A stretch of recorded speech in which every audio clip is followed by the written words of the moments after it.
I'm Tyler Diamond. I'm 26 years old from Orville, California. So when I was wrestling in high school, we had a couple tough local fighters that came to the wrestling room, and they basically wrestled around with me, and they're like, dude, you're a tough kid. You should cross-train in May with us. And you know, they're all 5, 6 years older than me. And I liked fighting, so I was like, yeah, I'll train, you know. So I just got into training, and I did it for fun during the summers. Like, a lot of kids did a lot of fun things during the summers, but I trained Monday through Friday with these guys. And it was kind of like I wanted to prove myself to them too all the time, so I was always in the gym, always working hard. And 2 weeks after I graduated high school, I took a fight on an hour's notice. I went to Reno with my buddy, and I didn't even say I'd fight. He elected me. The promoter called him and said, hey, we saw a kid with cauliflower here. Does he want to fight? And my friend just said, yeah, he'll fight. And then he gets off the phone and tells me, hey, you're fighting. And I'm just like, I didn't know if I ever wanted to fight, but okay. And I fought some 37-year-old man and pummeled him pretty good. And I was like, you know what, I might be pretty good at this. It was so nerve-wracking. I was a kid, you know, and I literally wore the shorts that I wore there in the fight. First time putting on a cup in my life, I put on the cup upside down. You know, like I didn't know what the hell to do. My parents just so happened to be in Lake Tahoe to where I called them, and they were able to jet over to watch, you know, because my dad didn't want to miss it. And it was just nerve-wracking knowing that I just ate a burger and fries. I was in no kind of shape to be fighting. And my friend elects me to fight, and I got to fight this 37-year-old man. But, you know, I've always been kind of a natural fighter, and I was decently good at the time, and with my wrestling background. And I actually kept it standing, and he decided to shoot on me because I was clipping him, and then from there I just pummeled him, man. After the first round they had to call it because he was just so swollen.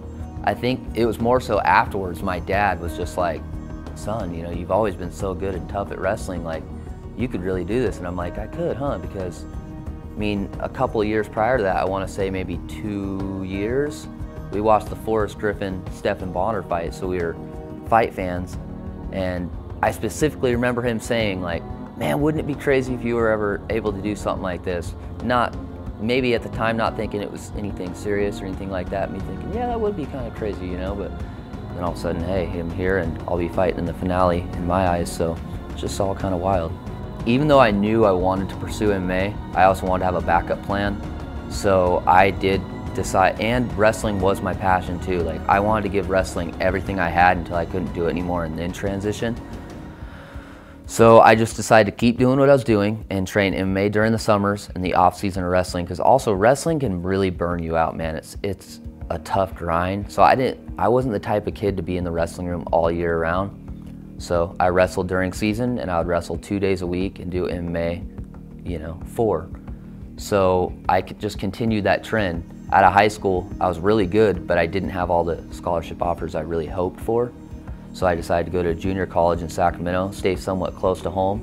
And that was probably the best thing I could have did, because I got my in with Team Alpha Male, because Danny Castillo, Josh Emmett, who were there, they wrestled at Sac City. So they got to know me. I got my in with Faber and all those guys, and they quickly realized, wow, this is a really tough young kid. And I did my 2 years at the junior college. From there, I had tons of options as school-wise, and I had one Division I offer. And it wasn't even that great. It was a 25% scholarship, but that's okay at the Division I level. They only have 9.9 to give out. And I was like, you know what? I want to be the best wrestler I can for MMA. I want to prove myself. I was like, I'm going to North Dakota State. Like, that's what I'm doing.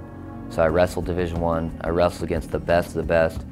I got as good as I possibly could.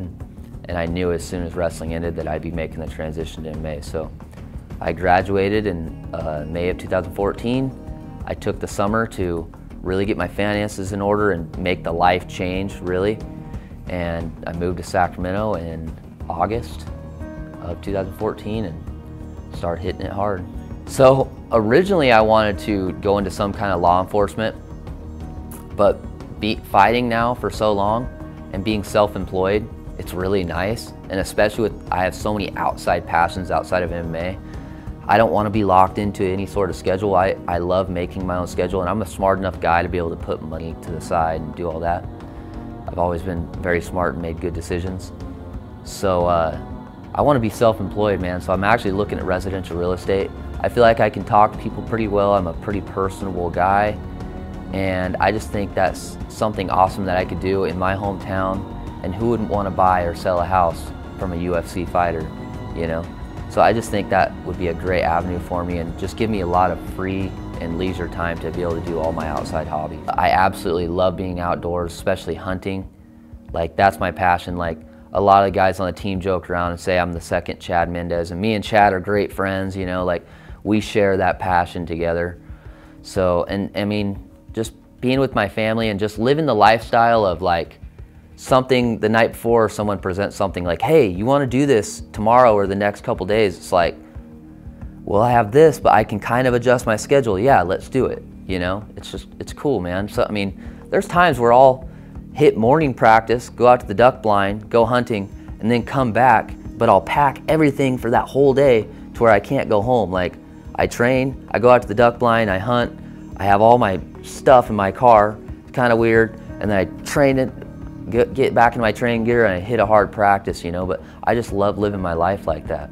It means everything to me. Like, in my eyes, it's my one shot. I mean, I'm 9-0 and I hadn't gotten signed yet. It's very hard just to get outright signed now with so much talent now. Like, the game's changing. And the Contender Series never popped up for me. And I've always been a guy, if you get an opportunity, you take it, no matter what it is. This isn't the easiest route, there's no secret to that. But it's an opportunity, and it's my opportunity, and I knew as soon as I got the info about this happening that I had to do it. Like, how can you pass up on an opportunity? Like, there's so many undefeated guys out there that are sitting on the couch right now and might be bitter when this show airs, but it's like, you could have done it. Like, you let that opportunity pass you up. And so how I see it, it's just, it was a sign for me, like, Tyler, this is the opportunity and you got to take it, man. I feel like I'm the mentally strongest person here. I don't feel like any of these guys have been through any of the grinds that I've been through in my life.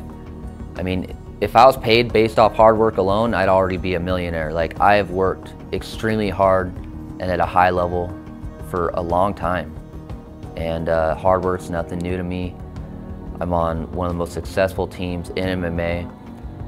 You can't differentiate when you're in fight camp and when you're not there. Like, if you're on that mat, you're in for a tough go, you know?